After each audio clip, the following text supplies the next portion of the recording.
Thanks for joining us for another episode of Boom and Bust. I'm your host, Tony Clement, here at the News Forum where all voices matter. David Petraeus is a former CIA director who, as a four-star general, led the American military campaigns in Iraq and Afghanistan. He is now a partner at KKR LP, and he joins us for a wide-ranging discussion about the perilous state of world affairs. Welcome, sir. Great to be with you, Tony. Thanks. I guess my first question is, obviously, these are dangerous times. I'd love to hear, in your own words, what you see as the biggest challenges right now. I think the biggest challenges may be the sheer complexity of all the challenges that there are. I think that's actually the distinguishing feature of our time. If you think of the United States and its allies and partners as the guy in the circus who gets a plate spinning on a stick and then gets a number of more plates spinning and has to keep them all spinning, I think you'd have a circus tent full of plates. Among these, the biggest of all the plates certainly would be the relationship between the U.S., the West, our allies and partners, and China. Obviously, there's a very significant Russia plate given what's going on in Ukraine, and that obviously is the focus of the day, but we can't, again, lose real focus off the main effort, which is, again, in the Indo-Pacific region, and again, has to do with the rise of China and that particular relationship. But there's more, obviously. There's still North Korea. There's an Iran plate that could reemerge if we can't get a nuclear deal there. You still have the problem of Islamist extremists in various places around the world. Afghanistan is essentially a failed state, has been transported back to an 8th century interpretation of Islam by Taliban rule. You have cyber threats. There are threats of domestic populism. There's hyper-partisanship in the United States Capitol, and a variety of other challenges, I think, that exist out there. And of course, some uncertain times economically as well, as a variety of different countries, again, the U.S. foremost among them, are trying to get a grip on inflation without throwing their economies into recession, and to maintain what are generally pretty robust economic times, other than that particular challenge, which is by no means trivial. So, in your view, has U.S. foreign policy been able to meet those challenges adequately these days? I think it is right now. I was very publicly critical of the administration's decision to withdraw from Afghanistan, to do so without true consultation with our allies and partners on the ground, who had more than double the troops that we had there, and most of whom wanted to stay. And also then obviously the regrettable way in which that withdrawal was conducted. But that aside, I think what the administration is doing right now to lead the world truly and helping Ukraine in what is very much its hour of need, to literally assemble the arsenals of democracy. Our Secretary of Defense, former general with whom I was privileged to serve in combat a couple of times, General Lloyd Austin, assembled roughly 40 of his counterparts at a U.S. Air Force base in Germany, and everyone is foursquare behind Ukraine. He said very, I think, aptly, we have your back. And it's more than just the U.S. Thanks to the U.S. leading the effort in this regard. It's more than the U.S. and NATO and EU. It's many other countries around the world, all of whom don't want to see this unprovoked invasion of a neighboring country by Russia succeed. And there are a number of other areas in which I think the administration is also doing an impressive job. And I just might point out for your viewers that I am a man without a party. I don't even register to vote, much less vote. I don't support candidates or endorse them. And I do advise members of either party in Congress or in the administration at a given time. Absolutely, fair enough, and wasn't trying to pigeonhole you, that's for sure. I know these are complex times, and any administration is going to have its fair share of challenges. I do want to come back to Afghanistan just for a moment, because some have asserted that the U.S. withdrawal from Afghanistan actually emboldened Putin. Do you share that point of view? I'm not sure I share that necessarily, but it's something that could be argued. What I think is even more important is that it allowed President Xi of China to say, see, we told you the U.S. is not a dependable partner, and we told you the U.S. is a great power in decline. And it gave some degree of ammunition, obviously, for that kind of allegation. I think that what the administration is doing presently and has been doing now for the 2+ months or so of the invasion of Ukraine, and in preparation for that, has shown different, that we are a dependable ally very much, and that we are still a leader of the world, and so forth. Stay tuned. We'll be right back after these messages.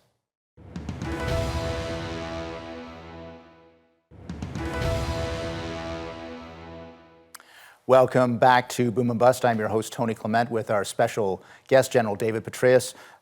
Sir, we're just about to get into what's happening, obviously, on the ground and amongst NATO allies with the Russian invasion of Ukraine. What do you see as necessary for the U.S., obviously Canada and other NATO allies to do to better meet the threat from Vladimir Putin? Well, it's really to press forward as quickly as we can with what it is that we have committed in terms of weapons systems, vehicles, military equipment of various types, economic assistance. All of this is vitally important. And Ukraine is in a bit of a race. Russia is trying to achieve everything it can in the east and southeast of Ukraine, having failed to achieve its number one objective, which was, of course, to take Kyiv, topple the government, and replace President Zelensky with a pro-Russian figure. They essentially acknowledged that, withdrew their forces from Kyiv after terrible losses, also from two other northern cities, Chernihiv and Sumy, and have focused all those resources now coming in from the east and through the southeast. And they want to achieve, again, as much as they can. I think by 9 May, the traditional celebration in Moscow of World War II Victory Day. And I'm sure that Vladimir Putin would like to have some kind of accomplishment to announce that could at least somewhat bolster the idea that this has been worth this enormous sacrifice. The estimates of their losses range from at least 15,000 soldiers and above 20,000. You multiply that times 3 for probably so seriously wounded that they can't return to their units. And you have some sense of the staggering losses that they've sustained. And then documented. There are, today's day and age with smartphones and social media and drone videos and everything else, there's a website that actually literally just painstakingly documents the losses Russia has suffered. And it's over 3,000 vehicles, armored systems, various other weapons and kit and so forth, again, that are significant enough to make it onto that list. It's Oryx, ORYX, I believe it is.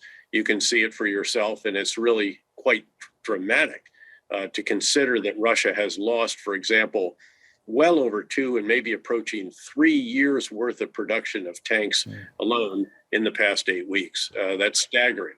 So Ukraine has fought magnificently, brilliantly, with determination, with extraordinary courage on their front lines, great creativity, resourcefulness, initiative, all of these qualities that in many respects are lacking in the Russian force. They've never had a professional non-commissioned officer corps. They don't have initiative in the junior ranks. In fact, the junior ranks are full of about a quarter of them conscripts who only spend a year in the service and were supposed to have been going home in this month. So again, a host of challenges for the Russians that have been uncovered. Their generals are being lost at a staggering rate, 10 or more of them already, just because their communication systems are so easily eavesdropped on and jammed by just ordinary citizens in Ukraine with a police scanner or a ham radio operator. So you have all of these challenges that have been uncovered. 3 commanders at the beginning, so you didn't have unity of command. You do now have that. Sadly, it's the hands of General Dvornikov, who is known as the butcher of Syria for what he did to Aleppo in 2016 when he oversaw a brutal bombing campaign that basically depopulated the parts of the city that were still resisting. But so that's where you are. And this is a pivotal moment.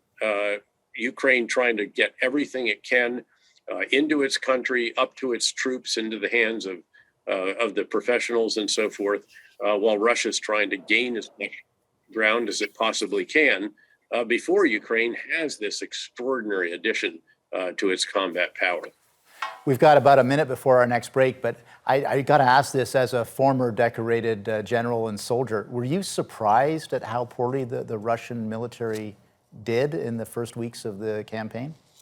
Not completely, because I had visited Ukraine. I had a sense of the enormous professionalization they'd gone through since the 2014 occupation of Crimea by Russia, and also the support for the Russian separatists, the sympathizers in the southeastern part of the country. I visited the front lines. I was in eastern Ukraine.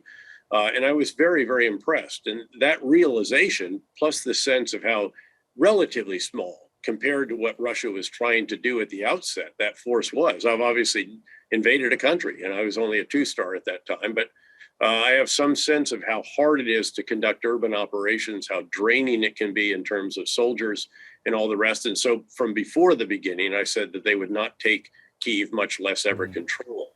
But I must say, even beyond that, I've been surprised at the lack of modern equipment, most of all, because of the much vaunted Russian modernization effort that has gone on.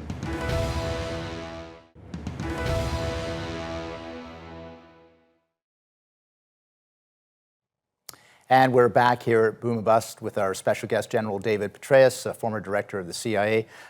General, you were just about to make a point about the equipment and some of the other tactical things that the Ukrainians had on their side. Please continue. Well, the Ukrainians have made great use of drones, really surprisingly effective use. They've used them as forward observers, actually calling in artillery based on what you're seeing through the optic of a drone, and doing so with amazing accuracy. The surprising development is that, yes, the javelins, the guided missiles, the anti-tank guided missiles that are fire and forget, accurate to about 2,500 meters, have been very, very devastatingly effective. But it's the artillery that may have done even more damage, because it's reaching behind the front lines to forces that don't know that they're about to be attacked and are more vulnerable in many cases. So they've done a very good job. They also appear to have done a terrific job in hardening their cybersecurity. I think one of the big expectations is that the Russian capability in cyber offensive operations would have just shut down the command and control system, President Zelensky's access to the internet and social media and all the rest of this.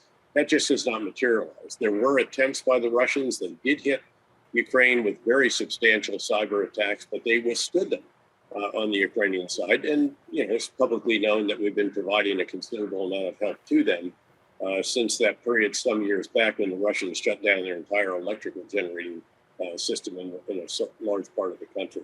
So again, what you've seen really in many respects, it's almost Cold War hardware with some advances of modern times. Again, the javelins, the stingers, the drones, cyber activities, and above all, just the context in which this is playing out, the world of social media and smartphones, where everything is documented.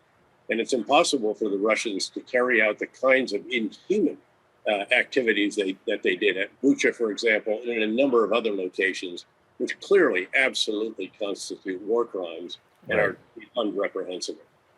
Indeed, indeed. I'm going to take us back to China, because you did mention that at the outset, and also, obviously, they're a major antagonist in the world, and they do seek to remodel the world order. So in your view, what should Western allies be doing to counter that particular threat?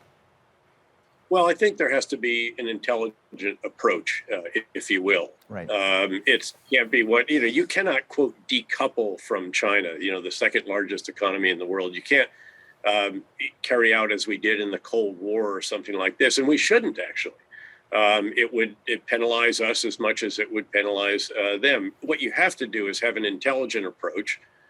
Certainly, we should still absolutely be trying to achieve a relationship that is as mutually beneficial as is absolutely possible. But it also has to reflect the realities of what the U.S. National Security Advisor has described as a relationship that is characterized by severe competition.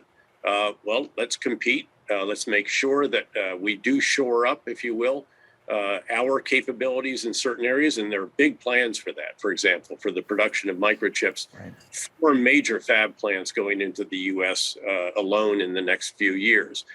We should guard, certainly, against loss of intellectual property and in the most specific and important areas of high tech, while certainly engaging very actively economically in a whole host of other activities. But again, it just has to be done thoughtfully and with a degree of nuance, noting that, oftentimes nuance is not always a strong suit in what can be sometimes pretty partisan times.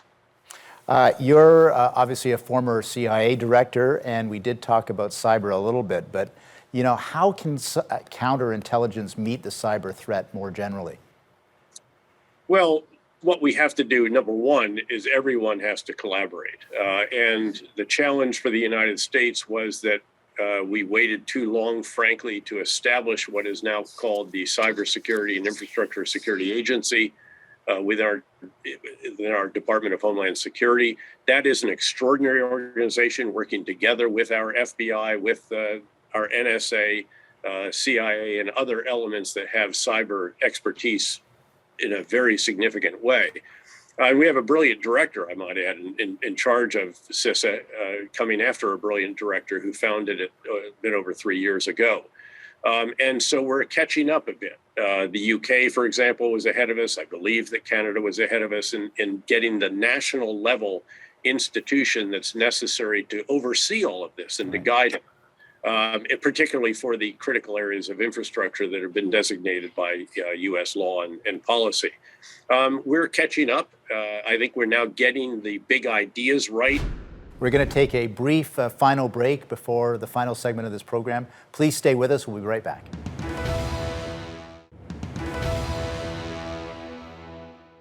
Welcome back to Boom and Bust. I'm your host, Tony Clement, with General David Petraeus as our special guest. He is also a former CIA director.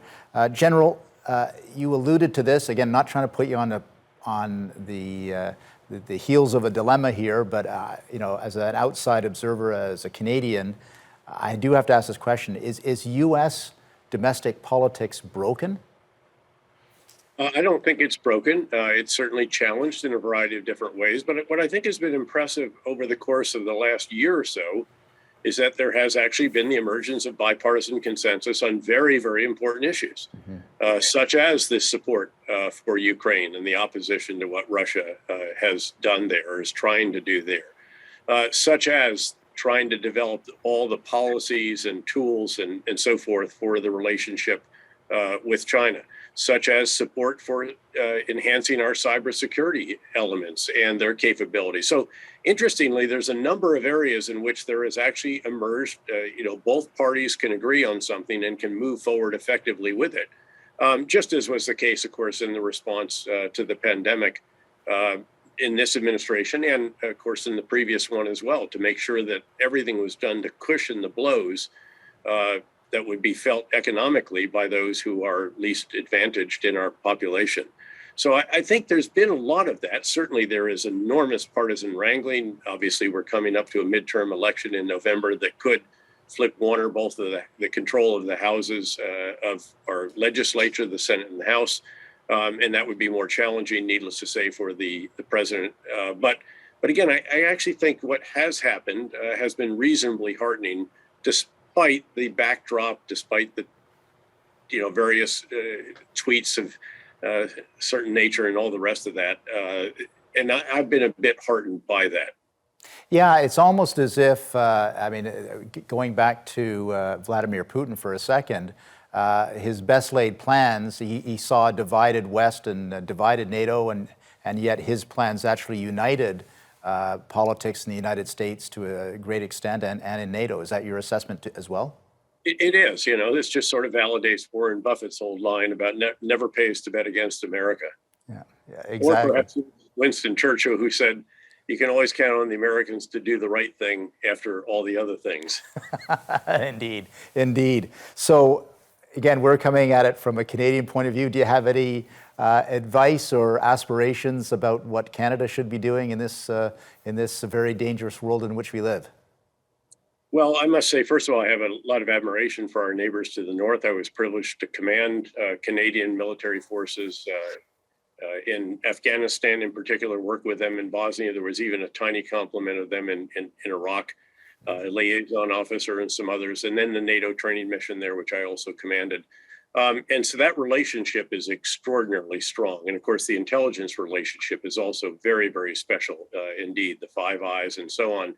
And candidly, a lot of us have envied various aspects of what takes place in Ottawa and also sometimes in some of your other cities, which seem to prevail over our National Hockey League teams from time to time.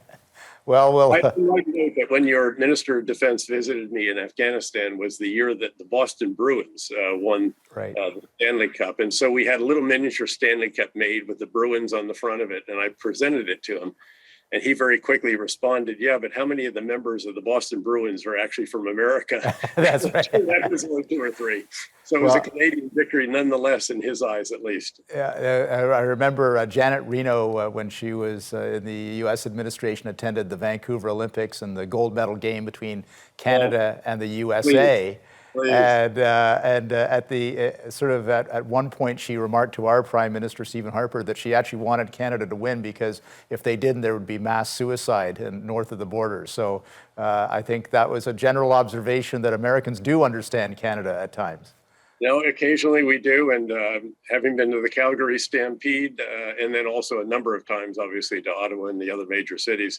In Ottawa, I should also note that after that Olympic victory by Canada, I was presented a Canadian team jersey to make sure I remembered who it was, and I would look at it every time I hung it. I went to my closet to get a shirt. Well, you can be assured you've got lots of fans in Canada, General. Thank you so much for joining us today. It's been a really interesting discussion, and we certainly wish you well. Thanks. Great to be with you. Thank you. I'd like to thank General David Petraeus for joining us for this wide-ranging special interview. Obviously, we covered a lot of bases with so many challenges in the world, but he obviously has a soft spot for Canada, and hopefully we can be part of the solution as well. Thanks for watching today.